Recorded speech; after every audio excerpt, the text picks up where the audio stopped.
Penandatanganan kesepakatan untuk membangun ASEC atau Area Sustainable Energy Center antara Otorita IKN dengan Pertamina disaksikan langsung oleh Presiden Joko Widodo dan sejumlah Menteri Kabinet. Otorita Ibu Kota Nusantara dan Pertamina akan bekerja sama membangun pusat energi berkelanjutan di kawasan IKN dalam rangka mewujudkan target net zero emission pada tahun 2045.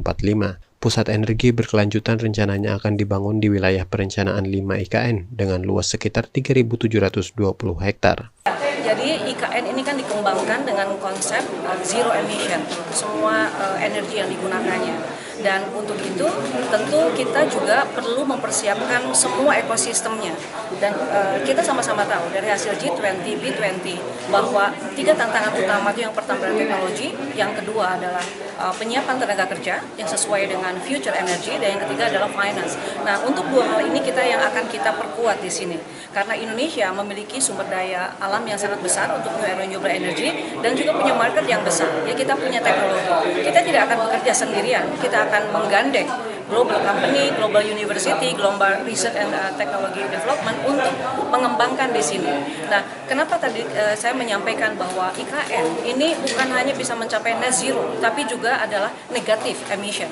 Karena di IKN ini punya kawasan hutan yang cukup luas. Ini bisa menjadi natural based solution, semacam carbon sink yang bisa untuk menyerap atau menyimpan secara alami dari emisi itu sendiri. Nah, konsep yang kita kembangkan nanti di kawasan ini adalah dengan konsep pentahelix, idealnya research and development, dan kami sudah melakukan benchmark dengan negara-negara lain, ada Singapura, ada China, Amerika, kemudian Eropa. Mengembangkannya adalah BUMN. Kalau di negara lain ada perusahaan swasta, ada government. Nah, di ini adalah BUMN, dan kita akan menggandeng semua sesuai juga dengan program dari Pak Menteri BUMN untuk mengintegrasikan seluruh R&D activity di BUMN, di mana Pertamina kemudian ditunjuk sebagai leadernya di sini.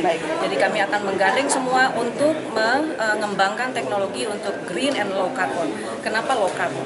Karena Indonesia masih memiliki juga sumber daya oil and gas, namun dengan bantuan teknologi ini kita akan turunkan emisinya, sehingga nanti bukan hanya hilirisasi di mineral, tapi juga ada hilirisasi di oil and gas yang dimiliki Indonesia. Ya, jadi oil and gas kita akan turunkan dengan berbagai program. Kemudian energi di IKN ini adalah menggunakan yang zero emission, dan juga ada net atau negatif emission yang akan dikembangkan, sehingga nantinya IKN ini bisa menjadi cadangan dari negatif emission yang bisa membuat Indonesia mencapai net zero emission di tahun 2006. Tidak hanya itu, Pertamina juga akan mengembangkan proyek Nature Ecosystem Based Solution yang merupakan strategi memanfaatkan potensi alam yang berada di kawasan hutan.